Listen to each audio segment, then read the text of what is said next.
Ça va? T'avais pas trop froid? C'est jamais. Gloire à Dieu. Merci, merci au Seigneur. Merci pour ces temps bénis. Amen. C'est bon de louer Dieu, c'est bon d'entrer dans sa présence, parce que c'est là que Dieu se révèle. Amen. Dieu se révèle dans ces moments où il parle, il agit, il touche les cœurs et ça, vraiment, on s'en réjouit. Alléluia. Vous invite avec moi, on va prendre un passage dans le livre des Juges. On va se faire juger. Allez, non, on va aller dans le livre des Juges, dans le chapitre 7. Et nous allons lire ensemble les 7 premiers versets. Jérubbaal, qui est Gédéon, et tout le peuple qui était avec lui se levèrent de bon matin et campèrent près de la source de Harod. Le camp de Madian était au nord de Gédéon, vers la colline de Morée dans la vallée.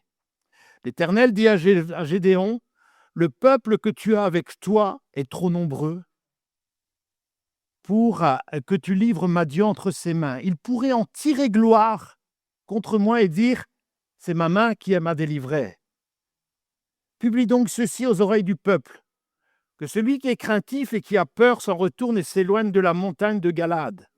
22 000 hommes parmi le peuple s'en retournèrent, et il en resta 10 000. L'Éternel dit à Gédéon, « Le peuple est encore trop nombreux. Fais-les descendre vers l'eau, et là, je t'en ferai le triage. Celui dont je te dirai que celui qui aille avec toi ira avec toi, et celui que je dirai que celui qui n'aille pas avec toi, il n'ira pas avec toi. » Gédéon fit descendre le peuple vers l'eau, et l'Éternel dit à Gédéon, « Tous ceux qui laperont l'eau avec la langue comme lappe le chien, tu les sépareras de tous ceux qui se mettront à genoux pour boire. » Ceux qui lapèrent l'eau, en la portant à la bouche avec leurs mains, furent au nombre de 300. Et tout le reste du peuple se mit à genoux pour boire. Et l'Éternel dit à Gédéon, « C'est par ces 300 hommes qui ont lapé que je vous sauverai et que je vous livrerai Madian entre tes mains. Que tout le reste du peuple s'en aille, chacun chez soi. » Alors le titre de mon message ce matin, c'est Dieu prépare son armée. C'est le titre de mon message ce matin. Dieu prépare son armée. Pas l'armée que le pasteur ni quoi que ce soit est en train de... Mais c'est Dieu lui-même qui prépare son armée. Alléluia. Les amis, depuis tout un temps, le Saint-Esprit nous interpelle. Il nous interpelle de différentes manières, par différentes inspirations, par des paroles aussi, des paroles révélées. Le Saint-Esprit parle, il a encore parlé il n'y a pas longtemps, justement sur Gédéon. Il nous parle aussi par des messages. Ézéchiel 37, Dieu prépare, Dieu lève une armée et il fait ça dans un but, sur un fait précis. Le Seigneur est en train de former, il est en train d'équiper lui-même. Et j'insiste sur le mot former et équiper lui-même sa propre armée en vue d'un combat majeur qui s'annonce dans ce monde. Peut-être qu'on n'est pas encore pleinement conscient, peut-être que l'Église dans son ensemble n'est pas encore conscient pleinement que les combats vont s'intensifier. Je parle dans le combat spirituel. Je parle du combat qui s'élève partout contre l'Église. Je vous ai dit il n'y a pas longtemps ce qui se passe au Canada. Maintenant, on est en train de mettre tout en œuvre pour éteindre l'Évangile. On voit qu'on place des lois, on met des décrets, toutes sortes de choses sont mises en place par les politiques pour essayer de museler l'Évangile. Et on voit que le combat s'intensifie. Et à la lecture de ces versets que nous voulons lire ensemble, j'aimerais que chacune, nous puissions un peu imaginer cette scène. Imaginons-la ensemble. Vous êtes opprimés, vous êtes encerclés par une armée de 135 000 hommes. Les Madianites, la Bible nous dit qu'ils étaient au nombre de 135 000 hommes. Des hommes équipés, des hommes armés, des hommes féroces, des hommes qui étaient armés jusqu'aux dents, des hommes qui étaient assoiffés de sang. parce qu'il cherchait la guerre au peuple d'Israël. Et vous avez réussi à lever 32 000 personnes. 135 divisé par 32 000, eh bien, ça fait 4 fois moins. Vous avez tant bien que mal, parce que Gédéon, la Bible nous dit qu'il a levé tant bien que mal 32 000 personnes, 32 000 soldats. C'est déjà 4 fois moins que, comme je disais, de l'ennemi. Et c'est à ce moment précis que Dieu dit, les amis, imaginez-vous, je me mets un peu à la place de Gédéon, vous avez 135 000 personnes en face de vous, vous en avez 32, et Dieu vous parle et il vous dit, vous êtes trop nombreux.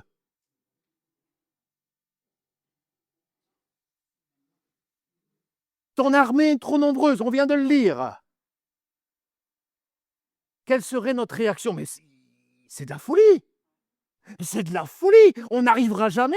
Déjà, avec 32 000, on est déjà 4 fois moins, mais là, tu nous dis encore qu'on est beaucoup trop. Mais nous allons voir ensemble que cette histoire, ce récit, c'est le point de départ d'une des plus grandes histoires de foi et d'audace. Alléluia. Et à partir de ce texte, nous allons voir ensemble que les soustractions de Dieu sont en réalité les préparations d'une victoire à venir. Parce que c'est Dieu lui-même qui prépare son armée. C'est lui qui est en train de préparer, c'est lui qui est en train d'équiper. Il est en train de préparer spirituellement des hommes et des femmes dans son Église pour entrer dans un combat majeur. Dans notre logique humaine, nous pensons que plus une Église est remplie, plus il y a de personnes, plus elle réussira dans ses combats. Parce que ça s'appelle la logique humaine. On croit parce qu'il y a une grande église, parce qu'il y a plein de gens, eh bien alors, tout le monde va entrer dans le combat. Mais ce n'est pas vrai. C'est pas vrai. Ce matin, justement, ce récit, il vient pour casser notre logique humaine. Il est là pour casser notre logique humaine. Dans ce texte, la Bible nous dit que Dieu ne multiplie pas, il divise. Ce n'est pas une multiplication qu'il fait là, c'est une division. Il divise, il ne retient pas, et c'est ça que j'aime dire, il ne retient pas les foules, il ne retient pas les gens en disant « ouais, ça va, j'ai 32 000 personnes, j'ai 32 000 soldats, ok, ça va aller ». Mais il ne va pas les retenir, il les renvoie chez elles. Il fait passer une armée de, écoutez bien, il fait passer une armée de 32 000 soldats, et on l'a lu ensemble, il va passer de 32 000 à 300. Et 300 soldats face à 135 000 soldats madianites. Pourquoi? Pourquoi Dieu a réduit?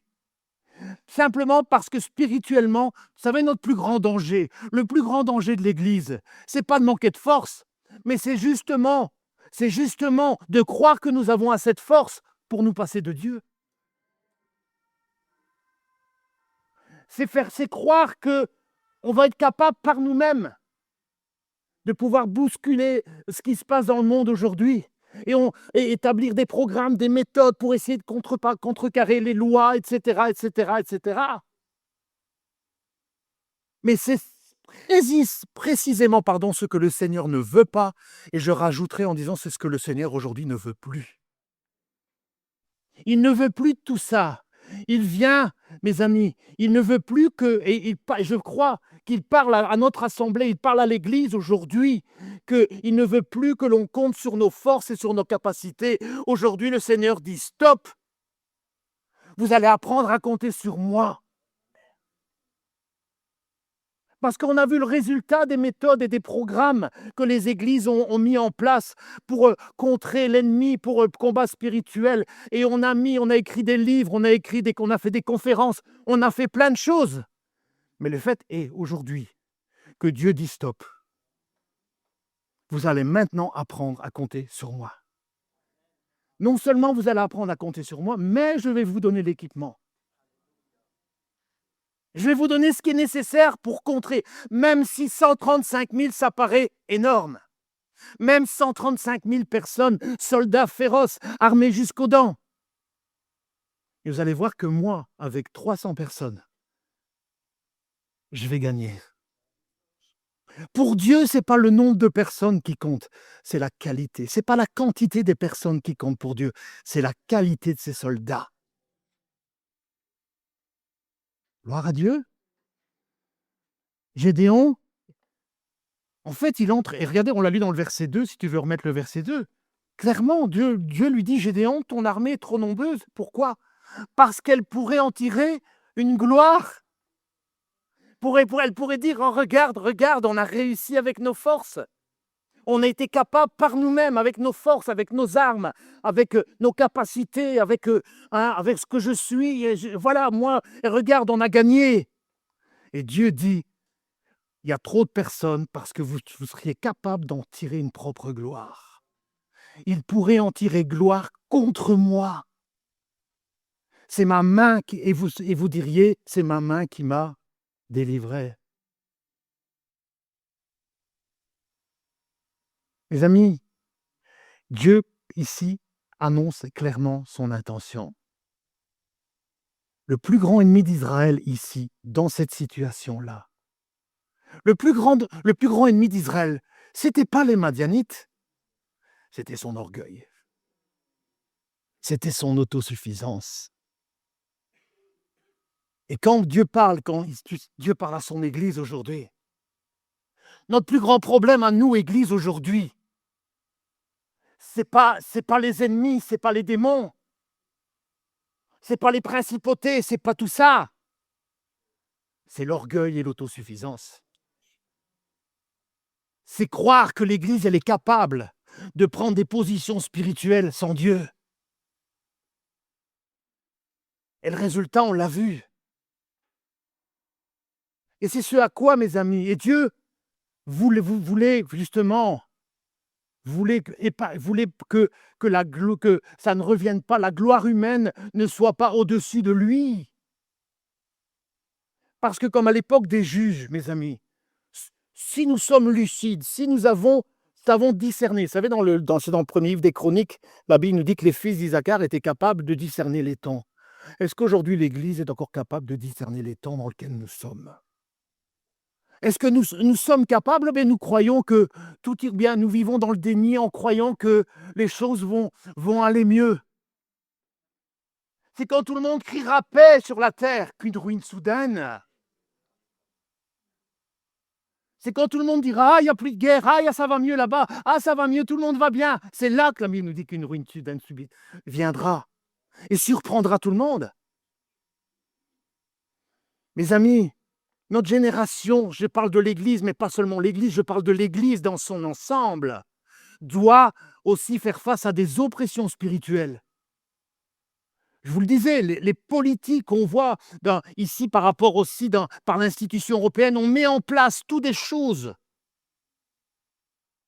pour fermer les portes à l'Évangile. Je dirais que pour le moment, nous, on est encore plus ou moins épargnés, mais ce serait illusoire de penser que dans un avenir proche, on va commencer à verrouiller, à cadenasser. Mais Dieu veut préparer son Église avant toutes ces choses. Il veut équiper son armée avant tout ça. Vous savez, les Madianites modernes, ils n'ont pas changé. Hein. Les Madianites modernes, c'est quoi? C'est-à-dire, c'est le doute, c'est l'effondrement des valeurs. On ne va pas vous faire de dessin. On appellera le bien mal et le mal bien. Aujourd'hui, c'est dans la pensée aujourd'hui. Ce qu'on appelle bien, on appellera le bien mal et mal bien. On est clairement aujourd'hui dans ces valeurs-là. Les Madianites modernes n'ont pas changé, bien-aimés. Nous voyons qu'il y a un effondrement des valeurs. Il y a la peur. La peur. Le monde chrétien a peur même de toutes les situations qui se passent aujourd'hui dans le monde. La peur, le matérialisme qui fait tellement de dégâts dans nos églises. Parce qu'on compte tellement sur des sécurités de ce monde qu'on ne vient plus au pied de la croix pour dire Seigneur.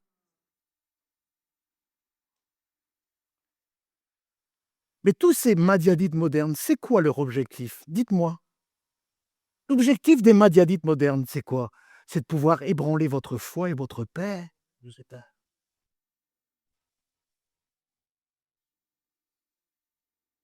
C'est pourquoi le Seigneur veut lever une armée de vaillants soldats. Moi, je le crois, je suis convaincu. Et, et Dieu va commencer par qui? Il commence d'abord par son leader. Il commence par Gédéon. Parce que c'est pas le tout de dire tu vas être le chef d'une armée qui va aller au combat, mais toi, est-ce que toi, tu es prêt? Il va commencer par son serviteur, il va commencer à le briser, à le casser. Celui qui allait prendre le commandement de cette armée, Dieu allait d'abord s'occuper de lui. Parce qu'imaginez-vous si le chef de l'armée, on va le voir ensemble, ben ça ne va pas, il vit toujours dans le manque, dans la peur. Vous imaginez diriger une armée, le chef qui a peur?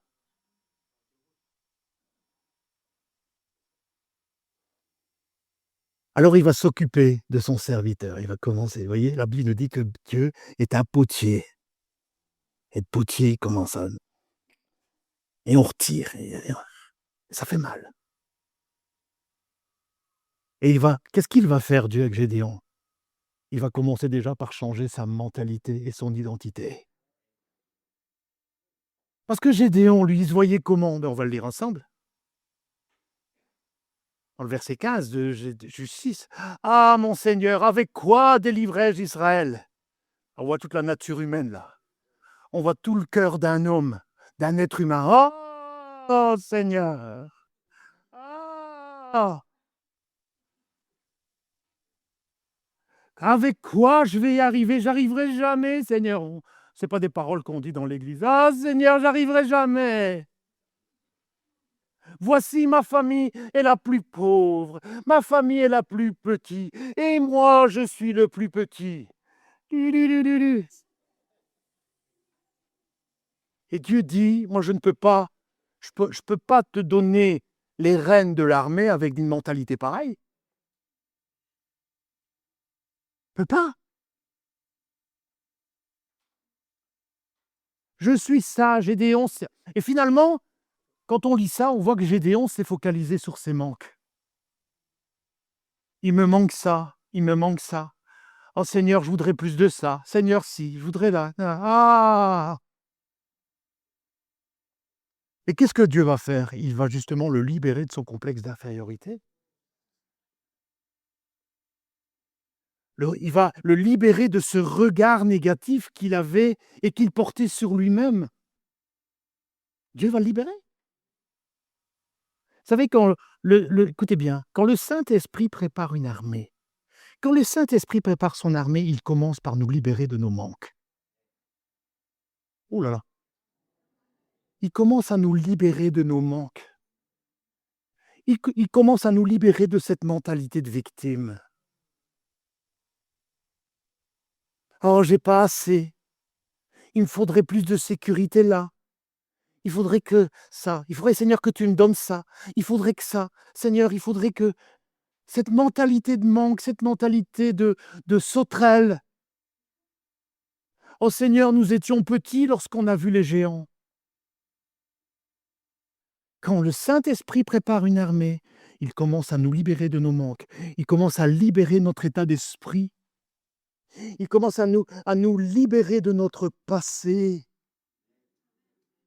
Il commence à nous libérer de notre passé qui nous a conduits à nous voir toujours petits et insignifiants. Parce que Gédéon, lui, il se voyait comme ça. Mais Dieu, comment voyait-il Gédéon? Et ça, c'est un problème qu'on retrouve dans l'Église. On a tout reçu pleinement en Jésus-Christ et tellement de chrétiens vivent toujours dans le manque. Gédéon il se voyait petit, mais pourtant, regardez comment Dieu le voyait. On va le lire ensemble dans le verset 12. L'ange de l'Éternel, Dieu lui apparaît au travers d'un ange et lui dit, l'Éternel est avec toi, vaillant héros. Dans la version Semeur, il dit, l'Éternel est avec toi, guerrier vigoureux. Voyez la différence entre la manière dont Gédéon se voyait et la manière dont Dieu le voyait. Vous savez, Dieu ici, qui nous regarde, il nous voit comme ses enfants, ses fils et ses filles de Dieu. Mais toi, tu te vois comment? Ah, Seigneur! Je le fais bien? Ah, Seigneur! Il me manque ça. Ah, Seigneur! Je ne suis qu'un petit, une petite malheureuse. Si la Bible nous dit que nous avons tout pleinement en lui, c'est que nous avons tout pleinement en lui. Point. Si tu ne comprends pas ce verset de Colossiens 2,10, c'est que tu n'es pas encore pleinement converti. Je sens que vous auriez pu m'aimer à la fin, mais c'est pas moi, pas grave. Les amis, j'aimerais qu'on retienne ce principe ce matin. Ce n'est pas ce qui vous aide qui va déterminer votre victoire. Ce qui va déterminer votre victoire, c'est que Dieu est avec nous. N'a-t-il pas dit dans Matthieu 28, je serai avec vous de temps en temps, de 8 à 13 et de 14 à 19 heures? 5 jours sur 7 parce qu'il y a le week-end, non, hein. Moi je me repose. Hein. Est-ce qu'il est dit ça dans Matthieu 28, 20? Il a dit, je serai avec vous tous les jours, avec vous tout jusqu'à la fin du monde.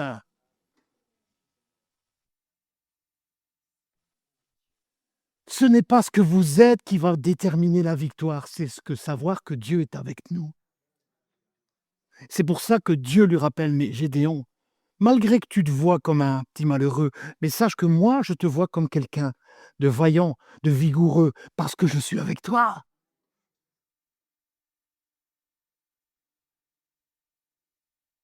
Mes amis, qu'est-ce qu'il est dit encore plus tard par Gédéon? Dans le verset 34, regardez ce qu'il est dit. Gédéon fut vêtu de l'Esprit de Dieu.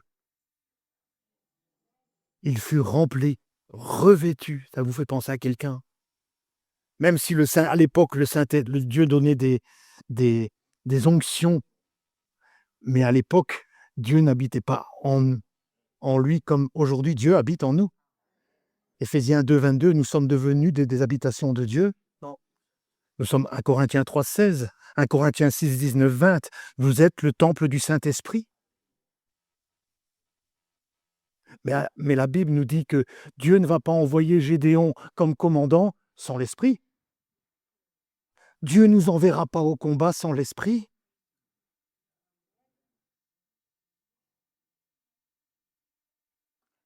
Les amis, on s'improvise pas soldat. Je sais bien qu'on a un ancien. On ne s'improvise pas soldat comme ça. On ne s'improvise pas soldat de Jésus-Christ avec des efforts humains. Ça ne marche pas. Je le redis encore une fois. On ne s'improvise pas soldat de Jésus-Christ par des efforts humains. Le véritable soldat aujourd'hui, c'est celui ou celle qui remplit sa vie du Saint-Esprit par la prière. La Bible, elle nous dit, soyez remplis de l'Esprit. Les véritables soldats de Jésus-Christ, ce sont des hommes et des femmes qui sont remplis, qui tous les jours dans la prière viennent faire le plein de la présence de Dieu en eux. Et c'est ces gens-là que Dieu va prendre. Et c'est ce que Dieu va s'affairer à faire. Dans le choix de ses futurs soldats, on vient de le lire. Dieu cherchait avant tout une armée d'élite, mais d'élite spirituelle. Dieu ne cherche pas, vous savez, je vais vous dire un petit secret. Dieu ne cherchait pas la foule, il cherchait la consécration. Il cherchait des hommes consacrés. Comme aujourd'hui dans son Église, Dieu ne cherche pas la foule, il cherche des hommes et des femmes consacrés.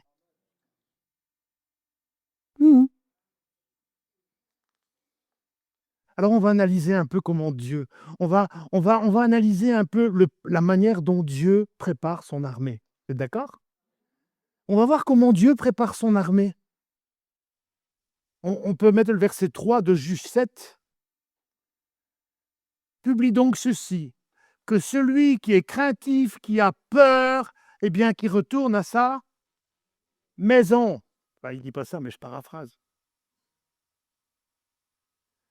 Dieu commence par faire... Vous savez, quand Dieu choisit une armée, il y a toujours un tri. Quand on veut choisir des bonnes personnes, quand je dis des bonnes, ce n'est pas dans le sens que les autres sont mauvais, mais des gens capables d'affronter l'ennemi, alors ça commence toujours par des tris. Premier tri,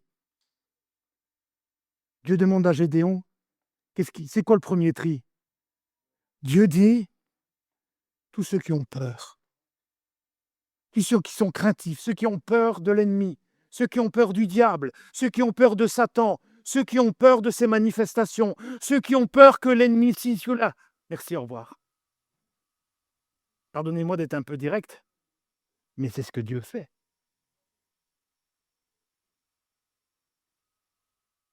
Tous ceux qui ont peur, bon voyage de retour. Résultat, et moi c'est ça qui me frappe dans ce texte, 22 000 hommes, c'est énorme quand même.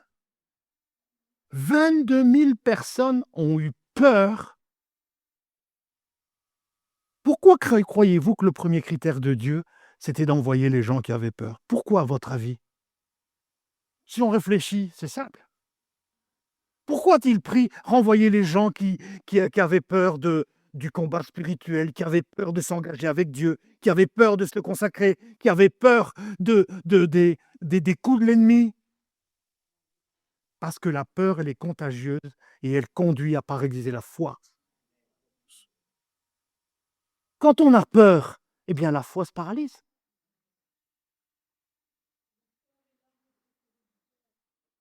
Dieu ne peut pas utiliser des gens qui ont un cœur partagé entre la peur et la foi. Soit tu as peur et tu retournes à ta maison, soit tu as la foi et tu t'engages dans l'armée de Dieu.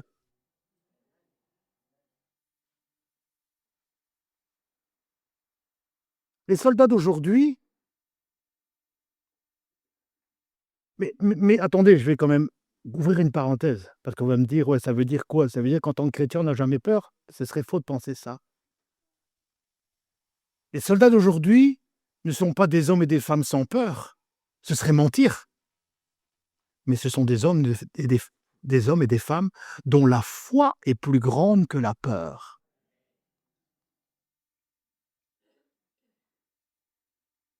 Ça va? Vous m'aimez toujours?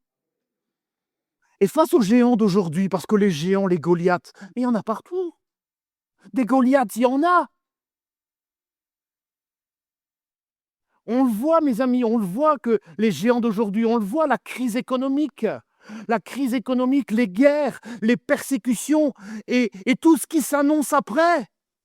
Vous avez marqué maintenant, on se dit, je ne sais pas si vous vous dites ça, on dit, qu'est-ce qui va nous arriver dans quelques mois là? Ils vont encore nous sortir encore un nouveau truc, un nouveau virus? Ils vont nous sortir quoi maintenant? Non, mais c'est pas vrai, soyons honnêtes. On se dit, mais qu'est-ce qui va nous tomber dessus encore dans les mois qui viennent? Parce qu'on voit que les choses se mettent en place.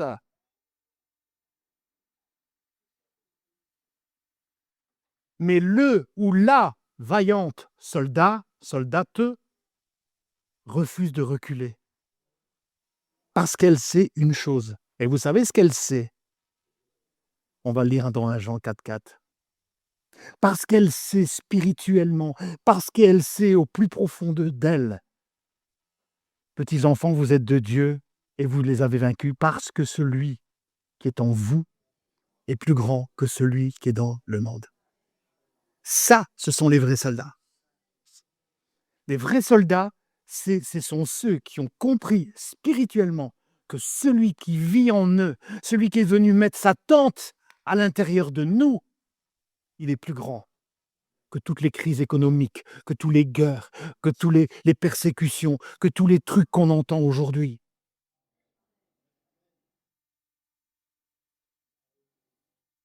Bien-aimés, si c'est la peur qui dicte vos choix, alors vous passerez à côté de la victoire. C'est sûr et certain. Et puis ensuite, Dieu n'a pas fini dans son tri. Voilà, 22 000 personnes, passez votre chemin. Donc 32 moins 22, 10 000. 10 000 hommes Et là encore, Dieu dit, c'est trop. Et qu'est-ce qu'il fait? Il les emmène au bord de l'eau. Et là, ça va être un test crucial. Et je crois qu'il y a quelque chose d'important pour nous, Église. 9700 personnes. C'est bien ça, hein? 10 000 moins 300 égale 9700. 9700 personnes se mettent à genoux et la Bible nous dit qu'elles plongent la tête la première dans l'eau pour boire, mais ils oublient le danger. Ils quittent l'ennemi des yeux parce qu'ils ont mis leur tête dans l'eau. La Bible nous dit qu'ils se sont mis à genoux, ils ont mis la tête dans l'eau et mais ils n'ont pas veillé à regarder autour d'eux. Mais la Bible nous dit que les 300, eux, restent debout, légèrement accroupis. Alors, je ne vais pas mettre d'eau dans ma main, mais je les j'imagine.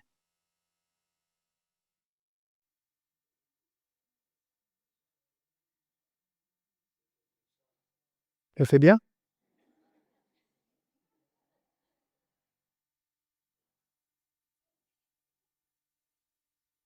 Mais les 9700, ils avaient la tête dans l'eau. Pourquoi? Parce que les 300, ils sont restés vigilants.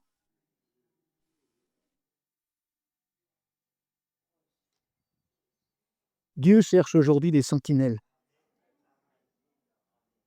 Dieu aujourd'hui cherche des sentinelles. Des hommes et des femmes vigilants. Des hommes et des femmes capables de voir l'ennemi, qui sont aux aguets. La Bible nous dit, soyez sobres et veillez. Parce que l'ennemi, il rôde comme un lion rugissant. Combien de fois Paul, dans ses épîtres, il dit, veillez et priez. Soyez vigilants, ayez des yeux spirituels pour voir. Et Dieu, c'est ces personnes-là qu'il va prendre. Dieu prend des hommes et des femmes qui veillent, qui sont vigilants, qui sont là sur la tour et qui sont en train de regarder au loin quand l'ennemi arrive. C'est ça que Dieu aujourd'hui cherche, des sentinelles. Ce sont des personnes qui observent, ce sont des personnes qui sont en alerte. Et quand l'ennemi approche, quand ils ont ce discernement capable de voir l'ennemi, alors ils sont vigilants et ils sont constamment en alerte. Une sentinelle, mes amis, symbolise la vigilance, la persévérance et l'espérance. Gloire à Dieu. Amen. Aujourd'hui, Dieu cherche des chrétiens et des chrétiennes alertes, qui prennent conscience que c'est la guerre. Est-ce qu'aujourd'hui, vous êtes conscient que c'est la guerre? Je ne parle pas de la guerre ici, nous, on est bien à l'aise, hein? Mais je parle de la guerre spirituelle. Combien je serais étonné de voir aujourd'hui, pardonnez-moi, moi je suis direct, combien de gens dans l'Église aujourd'hui sont capables de dire on est dans une guerre spirituelle qui fait rage et qui va seulement faire rage?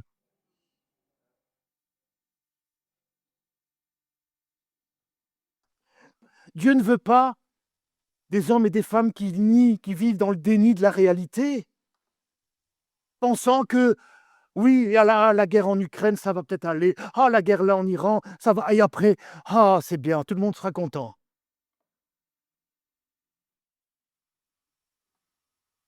Alors, voilà le tableau. Maintenant, on en arrive. Dieu a fait le tri. Paf, paf. Premier tri, deuxième tri. Maintenant, de 32 000 à 300. Ça fait combien de pourcentage?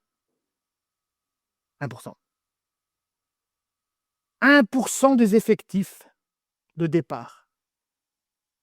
Qu'est-ce qu'il faut en déduire de ça? Quand on lit ça, quand on passe de 32 000 à 300, qu'est-ce qu'on peut en déduire? Eh bien, on a dit que là où la logique humaine voit une folie, eh bien, la logique divine, elle prépare un miracle. Je vais le redire. Là où la logique humaine voit une folie, eh bien, la logique divine, elle est en train de préparer le miracle. Les voies de Dieu ne sont pas nos voies. Ésaïe 55, versets 8 et 9. Les voies de Dieu ne sont pas nos voies. Les pensées de Dieu ne sont pas nos pensées. Et j'aime beaucoup dans la manière français courant, il dit « La manière dont Dieu voit les choses n'a rien à voir avec la manière dont nous voyons les choses. » Entre la logique humaine et la logique de Dieu, il y a c'est pire qu'un océan. Et voilà, Dieu a choisi son armée. Ok, 32 300. L'armée, elle est prête à aller au combat. Imagine quand même les 300, hein. Merci Seigneur, tu m'as choisi. Bon les gars, maintenant vous êtes là. Maintenant, quand on va, voilà, on a préparé, on a été en instruction, on vous a préparé la guerre. Moi je sais ce que c'est, et voilà.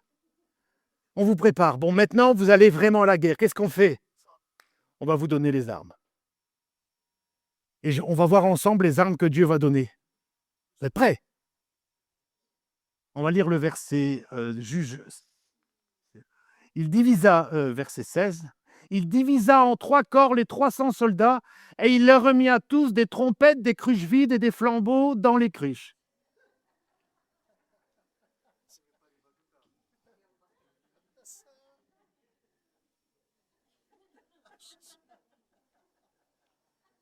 Il n'est pas question de lance, de thé, de bouclier, des trompettes, des cruches vides et des flambeaux dans les cruches. N'est-il pas merveilleux?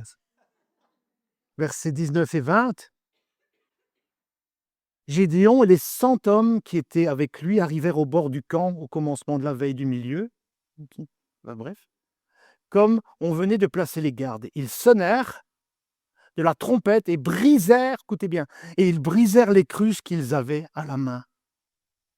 Les 3 corps sonnèrent de la trompette et brisèrent les cruches. Ils saisirent de la main gauche les flambeaux et de la main droite les trompettes pour sonner, et ils s'écrièrent épée pour l'Éternel et pour Gédéon.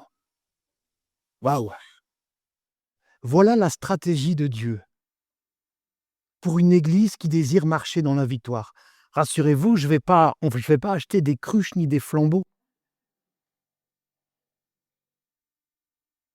Mais voilà la stratégie de Dieu pour une église qui désire marcher dans la victoire.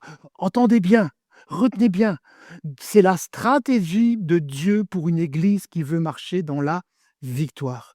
Des cruches vides, des torches et des trompettes. Bien-aimés, le texte précise quoi? Entendez bien, Église. Entendez bien ce matin. La Bible nous dit que les cruches étaient vides. Ils étaient vides. Oui, la cruche devait être vide pour pouvoir accueillir le flambeau. Parce que s'il y avait dans la cruche, il y avait eu du liquide, en mettant le flambeau, il s'éteignait.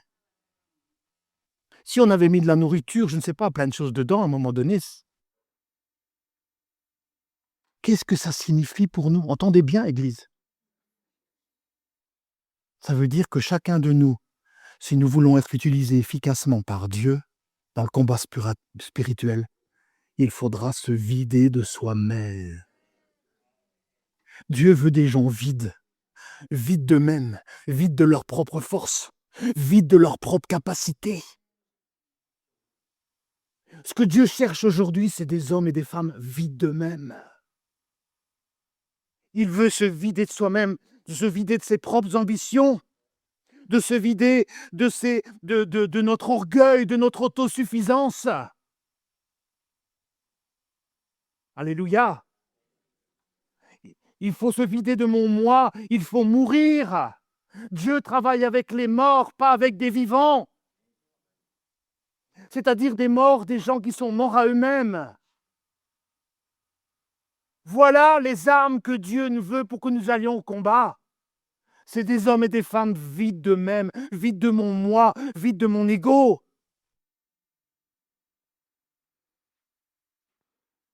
Il doit mourir, il doit être brisé. La Bible nous dit que les cruches ont été brisées. Pour que la lumière brille, il fallait que cette cruche soit brisée.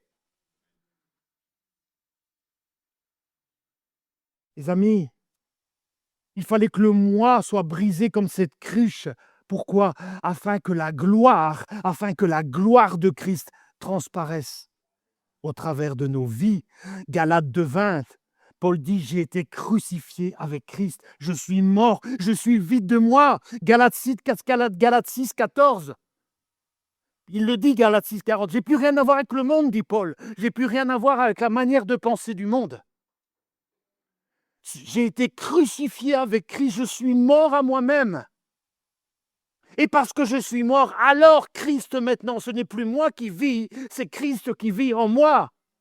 La cruche est vide, la cruche a été brisée. Maintenant, c'est la gloire de Christ qui transparaît. Bien-aimé, la parole de Dieu, Jésus dira dans Jean 12,24, si le grain ne meurt, il ne porte pas de fruits. Le grain, c'est l'homme extérieur, c'est la coque, c'est la coquille. Mais pour que l'homme intérieur puisse se manifester, il faut que la coque, que la coquille soit brisée. Si le grain ne meurt, si la coquille, si l'homme extérieur ne meurt pas, comment voulez-vous que la vie de Dieu transparaisse?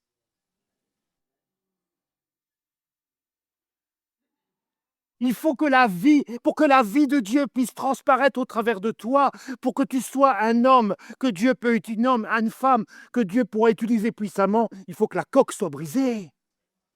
Il faut que l'homme extérieur soit cassé. Amen. Je m'emporte un peu là. Et une fois que la cruche est brisée, eh bien, la torche devient visible. Alors la torche en feu, elle devient visible. Et c'est cette torche visible, on va le voir après, qui va surprendre l'ennemi dans la nuit. Gloire à Dieu. La torche, bien-aimée, ça représente la lumière divine, ça représente le feu du Saint-Esprit et la présence de Jésus en nous. Mais pour que la lumière intérieure, si Christ vit en moi, si l'homme intérieur, le nouvel homme, Éphésiens 3, pour qu'il puisse se manifester, il faut faire mourir qui? Le vieil homme? La coquille? La coque? Je suis émerveillé quand je lis la parole de Dieu, je me dis, mais il y a tellement en chacun de nous un potentiel. Paul dit dans 2 Corinthiens 4, verset 7, il dit, nous qui sommes des vases de terre, nous portons en nous une puissance extraordinaire. Mais pour que cette puissance extraordinaire puisse se manifester, il faut qu'il y ait quelque chose qui soit brisé, non? Quand vous mettez une graine d'haricot, vous vous rappelez à l'école, quand on était petit, on mettait une graine d'haricot dans de l'ouate. Pour les plus anciens, enfin, je sais pas, la jeunesse. Nous, on faisait des expériences à l'école, on mettait de l'ouate, on mettait de l'eau, et puis on mettait une graine d'haricot. Vous vous rappelez ça? Et qu'est-ce qui se passait à un moment? On commençait à voir de l'ouate, on voyait commencer à sortir une petite tige verte. Mais cette petite tige, elle sortait pourquoi? Parce que la coquille avait été brisée. La vie, elle est là, la vie. Mais si je ne la laisse pas se manifester, si l'Église comprenait qu'il y a une puissance extraordinaire à l'intérieur d'elle, Christ est venu habiter, il a fait son habitation en chacun de nous. Mais est-ce qu'on le laisse s'exprimer? Est-ce qu'on lui laisse la liberté d'exprimer son ministère au travers de nous? Bien souvent et très souvent non. Pourquoi? Parce qu'on veut conserver la coquille, l'homme extérieur, la chair. Il faut que ce soit la chair, il faut que ce soit mes pensées, il faut que ce soit comme je veux, il faut pas, et je ne veux rien lâcher.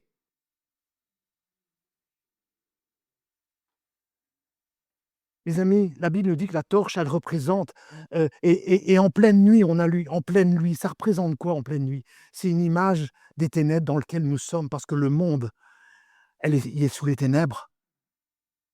La lumière des 300 torches, la Bible nous dit, a semé la confusion totale dans le camp des Madianites. Alléluia. Qu'est-ce que Jésus a dit? Vous êtes la lumière du monde. Et une lumière. Et une lumière. Vous voyez, je me dis déjà, une lumière. Quand j'allume la lumière, une torche, je la mets là. Mais trop souvent, l'Église, elle met la lampe là. Vous êtes la lumière du monde. Vous êtes la lumière du monde. Et une lumière, il dit, on ne la met pas derrière le boisseau pour cacher. La lumière, elle est là.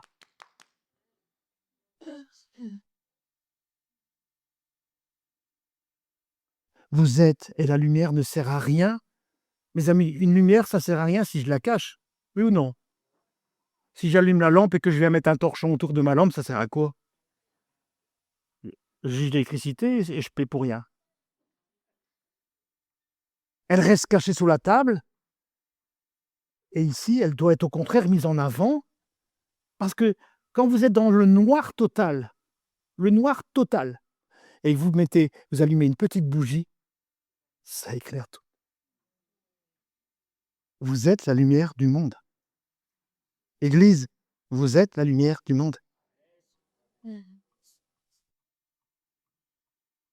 J'aimerais qu'on retienne ce principe, mes amis, quand nous acceptons de mourir à nous-mêmes. Écoutez bien, quand nous acceptons de mourir à nous-mêmes, alors la vie, la sainteté et la puissance du Saint-Esprit devient visible. Plus tu vas mourir, plus la lumière va jaillir. Plus tu vas mourir, plus la lumière de Christ va jaillir. Plus tu vas mourir, plus la lumière de Christ en toi va illuminer autour de toi. Ah, si l'Église pouvait comprendre ça, on ferait des dégâts dans le monde des ténèbres. Je pense que Satan, il se taperait une bonne dépression là. Et puis enfin, la trompette. Il y a eu des trompettes. Qu'est-ce qu'elle symbolise, la trompette, dans la Bible? Elle symbolise l'unité. Les amis, écoutez bien. En sonnant, la Bible nous dit qu'ils ont sonné. Écoutez bien, vous allez comprendre tout de suite. Ils ont tous sonné d'un commun accord.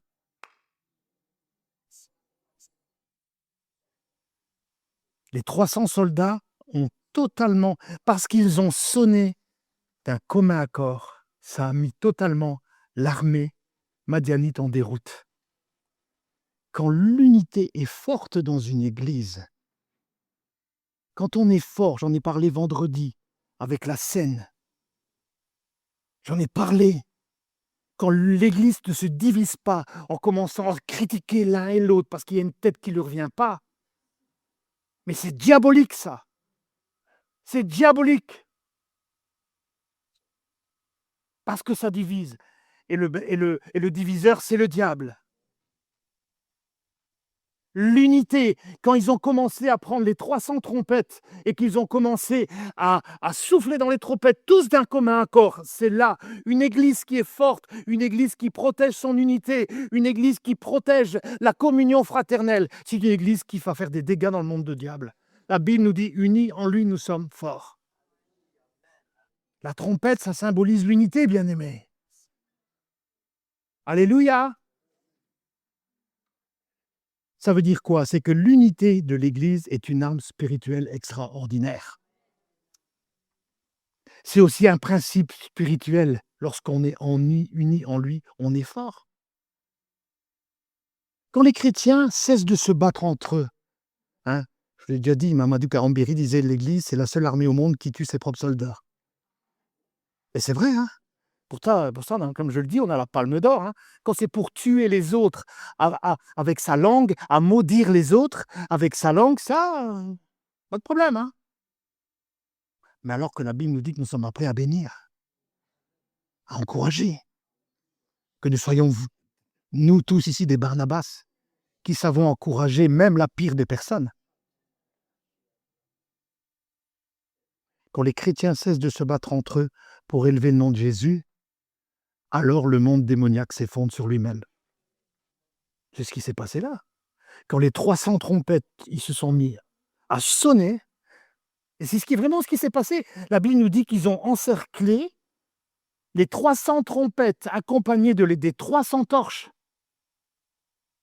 le Saint-Esprit a encerclé. L'ennemi a cru qu'il y avait une armée plus grande qu'eux, et la Bible nous dit qu'ils se sont tués entre eux. Voyez le plan de Dieu. Alléluia. C'est ce qui s'est passé. Alléluia. Vous voyez ça dans le verset 22. Je ne l'ai pas mis, mais bien aimé, tout ça pour dire que le diable, écoutez bien, le diable, lui, il ne craint pas nos méthodes. Le diable, il ne craint pas nos programmes. Le diable, il ne craint pas notre théologie théorique. Le diable, tu ne crains pas le diable même si tu viens à l'église. Même si tu entends des messages. Vous savez ce que le diable ne supporte pas? C'est quand tu commences à appliquer ce que la Bible dit.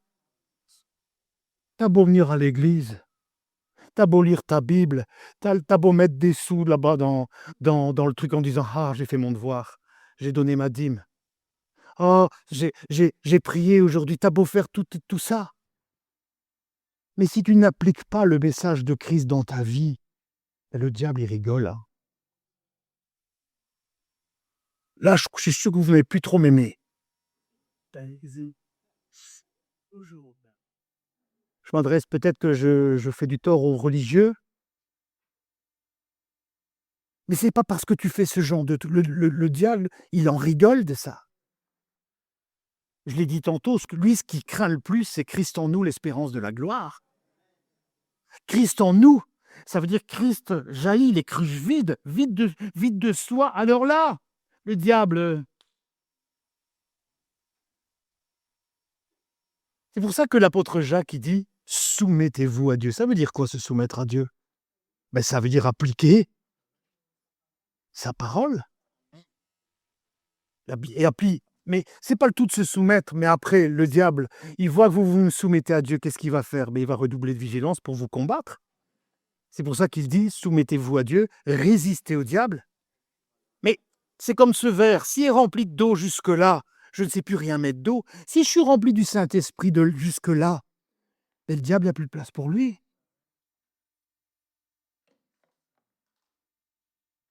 Plus j'applique les commandements de Dieu, plus j'applique, plus je meurs à moi-même, plus Christ, plus la torche illumine et elle fait fuir le diable.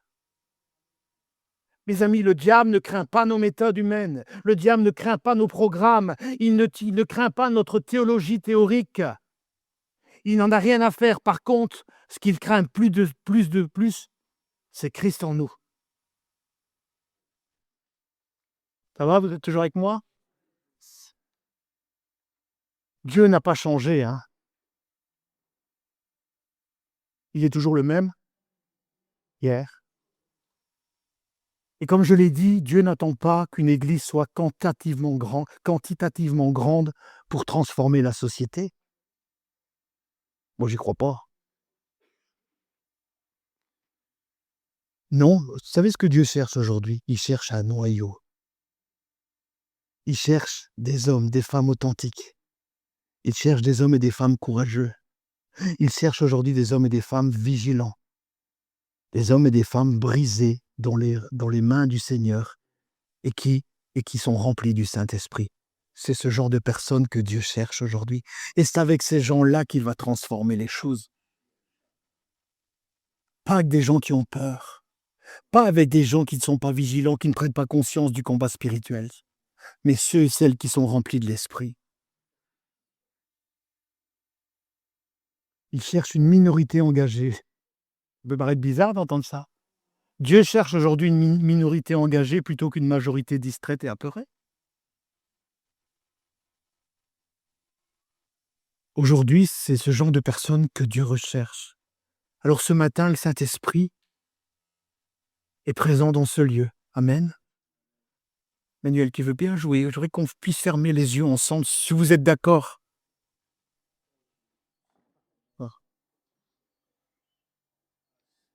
La Bible nous dit que Dieu sonde. Dieu connaît nos cœurs. Dieu connaît ton cœur ce matin. Dieu connaît ton cœur. Et Dieu regarde ce matin. Et entendez bien ce que je dis, Dieu n'est pas en train de regarder à tes échecs passés. Dieu ne regarde pas tes échecs. Dieu n'a pas regardé à la mentalité de victime dans laquelle Gédéon était, mais il a vu en lui un homme capable, qu'il allait former lui-même pour être capable de conduire une armée à la victoire. Aujourd'hui, Dieu regarde aujourd'hui à ton cœur. Il regarde aujourd'hui, non pas à ton passé, il ne regarde pas à tes échecs, mais il vous regarde, vous, aujourd'hui.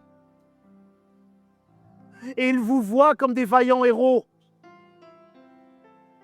Il vous voit comme des hommes et des femmes qu'il a appelés, qu'il est allé chercher. Alors que nous étions dans les ténèbres, il nous a transportés, Colossiens 1,13, il nous a transportés du royaume des ténèbres dans son royaume de la lumière.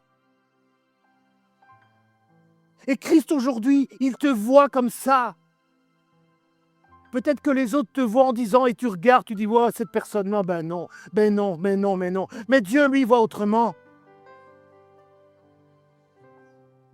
Dieu te voit comme un vaillant, une vaillante héros, héroïne. Il vous regarde et il dit, lève-toi, vaillant héros. Aujourd'hui, Dieu veut lever une armée. Mais est-ce que tu vas être capable de payer ce prix-là? Est-ce que tu vas accepter de mourir à partir de dire, Seigneur, aujourd'hui, je veux mourir à moi-même, à mes propres ambitions, à mes programmes, à mes envies? Aujourd'hui, Dieu cherche des hommes, des femmes. Dieu veut lever une armée. Et il va le faire, même si vous n'êtes pas d'accord, il va le faire. Dieu va lever une armée lui-même. Il va le lever partout dans le monde, un noyau d'hommes et de femmes qui vont être préparés au combat. Entendez bien, Église, c'est un cri prophétique. C'est un appel prophétique de la part de Dieu ce matin. Entends bien, Église. Dieu prépare, est en train de préparer. Mais est-ce que tu vas être comme cette cruche vide?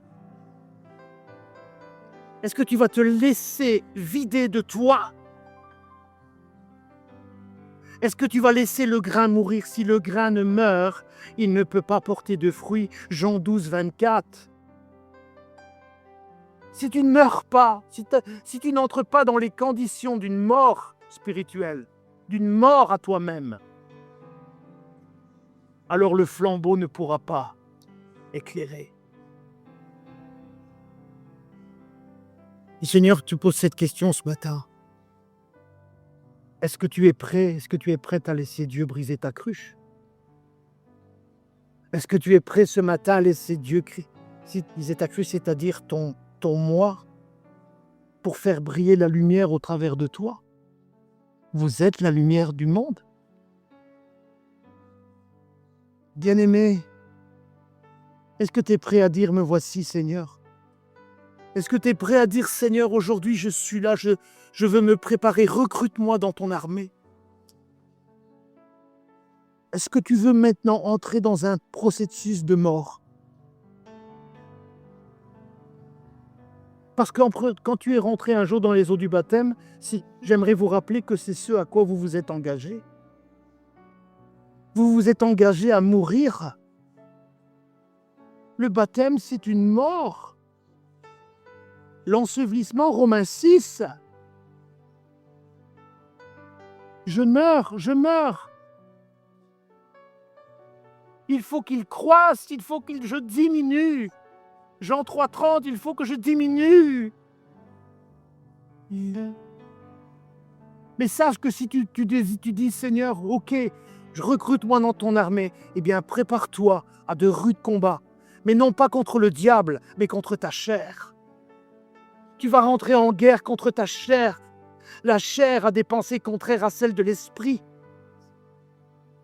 Alors là, tu vas commencer, la chair, elle va commencer à te combattre. Elle va te dire, non, ne prie pas. Non, n'applique pas ce que la parole de Dieu dit. Non, ne fais pas ça. Non, ne fais pas ceci.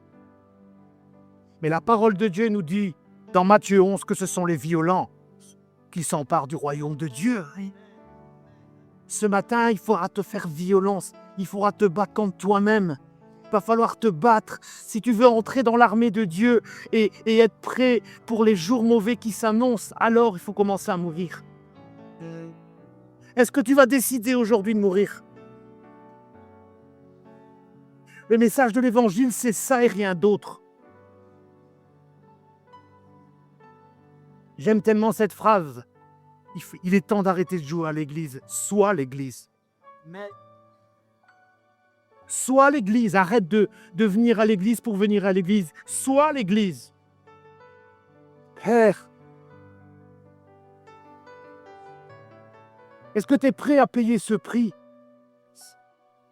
C'est pas évident. Rappelez-vous dans Jean 6, quand Jésus dit qu'il est venu sur cette terre, qu'il va devoir mourir. Quand il parle de la coupe, il parle du pain, qu'il est le pain de vie, etc. La Bible nous dit, beaucoup de ses disciples l'abandonnèrent. Beaucoup de gens l'abandonnèrent et Jésus se retourna vers Pierre et dit, ses disciples, et vous? Et Pierre dira, mais Seigneur, à qui irions-nous? Tu as les paroles de la vie éternelle. Et ce matin, c'est quoi ton choix? C'est de faire comme les disciples, de dire non, non, non, non, non. J'aime trop ma vie, j'aime trop la manière dont je vis, j'aime trop, moi je veux rien qu'on change à tout ça. Moi je veux garder ma vie, je veux garder ma vie telle qu'elle est.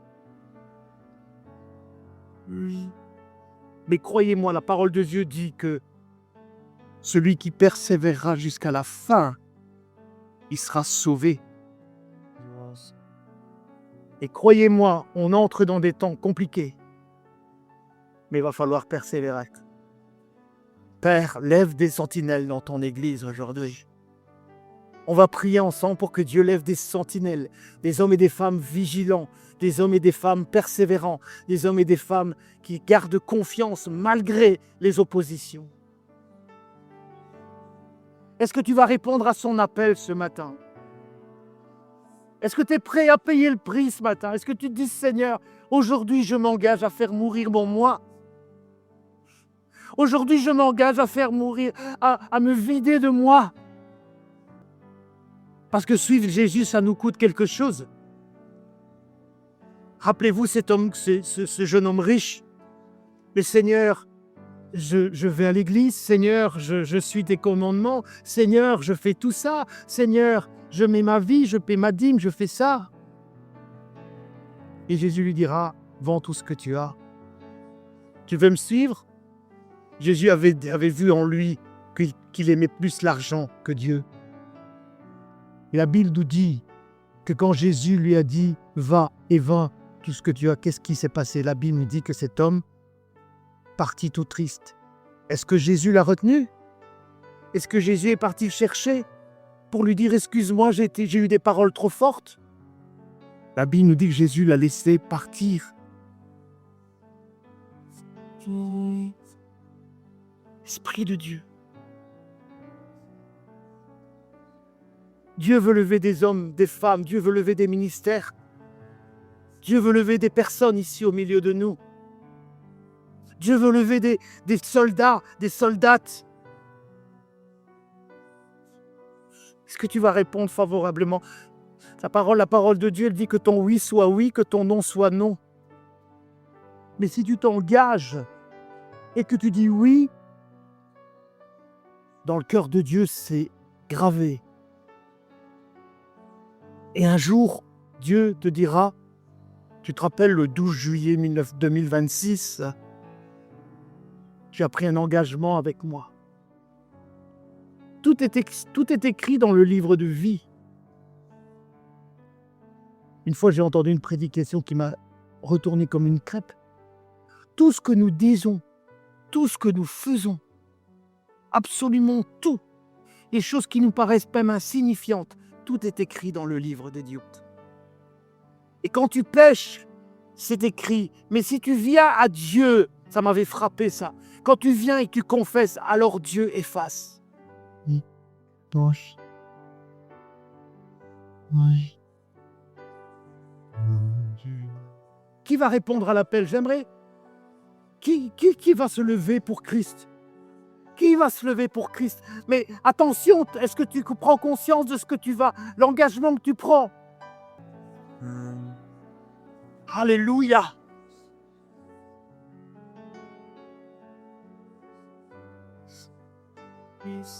Dieu va... Tous ceux qui se sont mis debout, vous allez entrer dans un processus de brisement. Dieu va vous briser. Comme ce vigneron qui coupe des branches. Comme un vigneron, il doit couper des branches. Parce qu'il sait que s'il veut que sa vigne porte plus de fruits, il va falloir couper. Il va devoir couper des branches inutiles. Alors ce matin, prépare-toi à ce que Dieu, le saint vigneron, il coupe des choses. Il va couper des choses dans ta vie qui sont peut-être parfois qui portent plus d'intérêt que Dieu lui-même. Et Dieu va commencer à couper tout ça. Et alors là, tu vas commencer. Tu t'es levé, sache que tu as pris un engagement ce matin.